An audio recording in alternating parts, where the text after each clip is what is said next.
Hello everyone, welcome to science and mathematics world. I am Kaushalen Khari और आज की इस वीडियो में हम देखेंगे चैप्टर 8 मोशन की इंडेक्स क्वेश्चंस को, जो कि पेज नंबर 100 पे हैं। तो चलिए शुरू करते हैं। इस पहले क्वेश्चन में लिखा हुआ है an object has moved through a distance, can it have a zero displacement? If yes, support your answer with an example. इसमें हमसे पूछा गया है कि क्या एक ऑब्जेक्ट है जो कि किसी डिस्टेंस से चल रहा है, क्या इसका जो डिस्प्लेसमेंट होता है वो जीरो हो सकता है क्या? और यदि ऐसा हो सकता है तो कुछ आप रीज़न दीजिए अपने आंसर को सपोर्ट करने के लिए। तो इसका आंसर है कि yes, an object can have a zero displacement. किसी ऑब्जेक्ट का जीरो डिस्प्लेसमेंट हो सकता है। और ऐसा कब होगा? If a body is moving in a circular path. यदि कोई बॉडी जो है वो सर्कुलर पाथ में मूव कर रही है। It starts from an initial point. वो अपने एक इनिशियल पॉइंट से चालू होगी, अपने प्रारंभिक बिंदु से चलेगी। और and after every complete revolution, और पूरे कंप्लीट रेवोल्यूशन के बाद क्या होगा? It come back to its initial position. उसकी इनिशियल पोजीशन, इनिशियल पॉइंट पे वो आ जाएगी, अपने प्रारंभिक बिंदु पे आ जाएगी। Distance travelled will be equal to the circumference, but displacement will be zero. अब यहाँ पे देखिए, यदि कोई ऑब्जेक्ट है, वो इस ये आपका सर्कुलर पाथ है, और यहाँ पर एक कोई ऑब्जेक्ट है जो कि इस पाथ से चल रहा है, और वो चलते चलते यहाँ से लेके यहाँ तक आ जाता है। जब वो यहाँ से लेके यहाँ तक आ जाता है तो उसका जो डिस्टेंस कवर्ड होगा वो कितना होगा? वो होगा इसकी सरकमफ्रेंस के इक्वल। और जो डिस्प्लेसमेंट होगा वो जीरो होगा। जीरो क्यों होगा? क्योंकि जहाँ से चले थे हम वहीं पे आ गए, इसीलिए वो जीरो हो जाएगा डिस्प्लेसमेंट। ऐसा हम एक स्ट्रेट पाथ के लिए भी कह सकते हैं। यदि हम ए पॉइंट से बी पॉइंट तक जाते हैं तो वो डिस्टेंस ट्रेवल्ड इतना हो जाएगा, लेकिन यदि हम बी पॉइंट से जाकर फिर से वहीं ए पॉइंट पर आ जाते हैं तो यहाँ पर भी जो डिस्प्लेसमेंट होगा वो जीरो होगा। तो an object can have a zero displacement. और ऐसा तब होता है जब हम सर्कुलर पाथ में चल रहे होते हैं, या फिर किसी एक पॉइंट से चल के दूसरे पॉइंट पे जाने के बाद फिर से हम उसी पॉइंट पे आ जाते हैं, तो वो ऑब्जेक्ट जो होता है वो जीरो डिस्प्लेसमेंट शो करेगा। अब यहाँ पे एक न्यूमेरिक दिया हुआ है, एक सेकंड क्वेश्चन के फॉर्म में। इसमें लिखा हुआ है a former moves along the boundary of A square field. एक कोई फॉर्मर है, किसान है कोई, और वो मूव कर रहा है किसी बाउंड्री पे जो कि एक स्क्वायर फील्ड की है, और जिसकी साइड है 10 मीटर, और उसे 40 सेकेंड्स लगते हैं उसमें, उसे राउंड पूरा करने में। अब वो पूछ रहे हैं कि what is the magnitude of displacement. वो मैग्नीट्यूड क्या होगा डिस्प्लेसमेंट का at the end of 2 minute 20 seconds from its initial position. उसकी इनिशियल पोजीशन से जो डिस्प्लेसमेंट होगा वो कितना होगा, ये पूछ रहे हैं।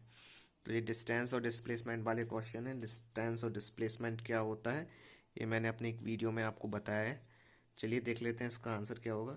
सबसे पहले हम ये देख लेते हैं, ये है आपका स्क्वायर शेप का field A B C D. यहाँ पे है ए बी सी डी, हमने इसको दिया है। और इसकी जो हर एक साइड है वो कितनी है? 10 सेंटीमीटर की है, तो 10 सेंटीमीटर लिख लिया। सबसे पहले गिवन लिख लेते हैं। गिवन में क्या है कि side of square field is equal to 10 metre. और पेरीमीटर कितना हो जाएगा इसका? क्योंकि स्क्वायर है इसीलिए 4 इंटू साइड होता है, तो 40 मीटर हो जाएगा। अब जो फॉर्मर है वो moves along it's boundary in 40 seconds. Farmer को ना 40 सेकेंड्स लगते हैं बाउंड्री पे चलने के लिए। 2 मिनट 20 सेकेंड्स में वो कितना चल पाएगा ये देख लेते हैं। ये यहाँ पे देखिए, 2 मिनट 20 सेकेंड्स में वो कितने पहले सेकेंड्स होते हैं ये देख लेते हैं। 1 मिनट में 60 सेकेंड्स होते हैं, तो 2 × 60 का और +20, तो इसको इज इक्वल्स टू आएगा 140 सेकेंड्स। तो 140 सेकेंड्स होंगे 2 मिनट 20 सेकेंड्स में। अब 40 सेकेंड्स में जो फॉर्मर जो है वो पूरा एक चक्कर लगा लेता है फील्ड का, तो इसका मतलब 40 मीटर चल लेता है। तो distance covered by farmer in 1 second, 1 second में वो कितना चलेगा? तो 40 मिनट्स लेता है, और 40 सेकेंड्स लेता है, और 40 मिनट मीटर चल लेता है, तो 40/40 करेंगे तो कैंसिल होके 1 आ जाएगा। अब 140 सेकेंड्स में वो कितनी डिस्टेंस कवर करेगा फॉर्मर? तो 1 मल्टीप्लाई एक, यहाँ पे 1 सेकेंड में 1 मीटर करता है, तो 140 सेकेंड्स में 140 मीटर हो जाएगी। अब नंबर ऑफ रोटेशन, कितने रोटेशंस लेगा बाउंड्री के, तो इसमें इसका हो जाता है जितनी डिस्टेंस उसने चली और उसका पेरीमीटर। तो टोटल डिस्टेंस कितनी कवर की उसने, 140 मीटर कवर की, और उसका जो पेरीमीटर है वो 40 है, तो अपॉन में 40 लिख लिया। इस जीरो से आपका जी जीरो कैंसिल हो जाएगा, और 4 से जिस कैंसिल कर देंगे, 4 1 जा 4, 4 3 जा 12, 2 बचेगा, पॉइंट लगा के 5 कर देंगे, 4 5 जा 20 हो जाता है, क्योंकि तो 3.5 राउंड जो रहेगा वो लेगा वो 140 सेकेंड्स में। तो इसका मतलब है कि 10 आफ्टर 3.5 राउंड, 3.5 राउंड के बाद जो फॉर्मर है ना, वो पॉइंट किस पे आएगा, सी पे आएगा। अब वो कैसे आएगा, यहाँ देख लीजिए, 3.5 राउंड लगा रहा है वो।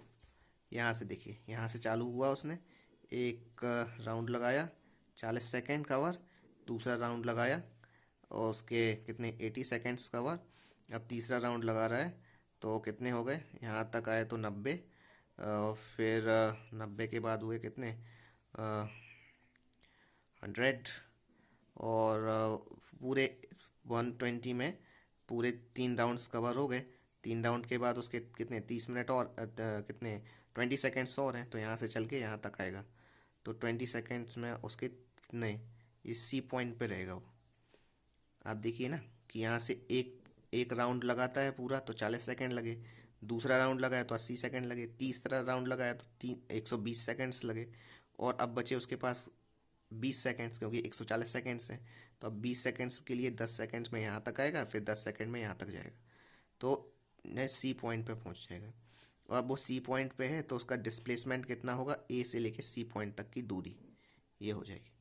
अब क्योंकि ये एक स्क्वायर शेप में है, अब स्क्वायर शेप में है, तो यहाँ लग जाएगा आपका पाइथागोरस थ्योरम। तो पाइथागोरस थ्योरम से हम इसकी हाइपोटेनियस को निकाल लेंगे, और हाइपोटेनियस ही इसकी क्या है, वो है डिस्प्लेसमेंट है, कितना कवर हुआ।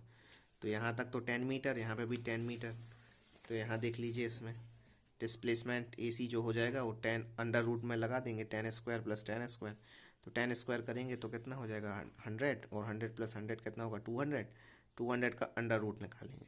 तो इसको ऐसे भी लिख सकते हैं 100 मल्टीप्लाई 2, 100 को ऐसे भी लिख सकते हैं 100 स्क्वायर मल्टीप्लाई 2।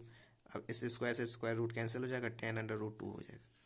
तो इसका मतलब है कि 2 मिनट 20 सेकेंड्स के बाद जो डिस्प्लेसमेंट होगा वो फॉर्मर का, वो कितना होगा 10 अंडर रूट 2, और वो कब होगा, नॉर्थ ईस्ट में होगा उसकी इनिशियल पोजीशन से। तो ये था हमारा न्यूमेरिक। अब चलते हैं अपने लास्ट क्वेश्चन की तरफ। इस क्वेश्चन में ट्रू फॉल्स पूछे गए हैं कि which is the following true for displacement, displacement के लिए क्या सही है। फर्स्ट है कि इट कैन बी ज़ीरो, ये जीरो हो सकता है। तो ये जो है वो जो डिस्प्लेसमेंट है, इट कांट बी ज़ीरो, इसमें सॉरी इसमें लिखा है it can not be zero, ये जीरो हो सकता है, लेकिन ये फॉल्स हो जाएगा। क्यों, क्योंकि भाई हमने अभी भी पढ़ा है कि जो डिस्प्लेसमेंट है ना वो जीरो भी हो सकता है सर्कुलर मोशन के जरिए, तो ये गलत हो जाएगा। अब जो सेकंड लिखा हुआ है उसमें क्या है कि its magnitude is greater than from the distance travelled by the object, तो ये भी फॉल्स हो जाएगा। क्यों, क्योंकि जो डिस्प्लेसमेंट होता है वो शॉर्टेस्ट डिस्टेंस होता है from initial point two final point. यदि कोई इस तरह से कोई भी चले, हम यहाँ से यहाँ तक आ गए, तो जो हमारा डिस्प्लेसमेंट होगा वो कितना होगा, इनिशियल से फाइनल पॉइंट के बीच की शॉर्टेस्ट डिस्टेंस होगी वही होगा। ठीक है, डिस्टेंस ट्रेवल यहाँ से यहाँ तक हो जाएगा, लेकिन जो डिस्प्लेसमेंट होगा वो उतना ऐसा ही होगा। तो ये शॉर्टेस्ट डिस्टेंस होती है, तो मैग्नीट्यूड कभी भी ग्रेटर नहीं होगा डिस्टेंस ट्रेवल्ड से। तो चलिए, ये थे हमारे क्वेश्चंस, आई होप आपको समझ में आ गए होंगे। और भी क्वेश्चंस देखने के लिए हमारे चैनल को सब्सक्राइब कर लें, और इसे अपने दोस्तों के साथ भी शेयर करें, जिससे उन्हें भी इसका फ़ायदा मिल सके। मिलते हैं अगले वीडियो में। गुड बाय, जय श्री राम।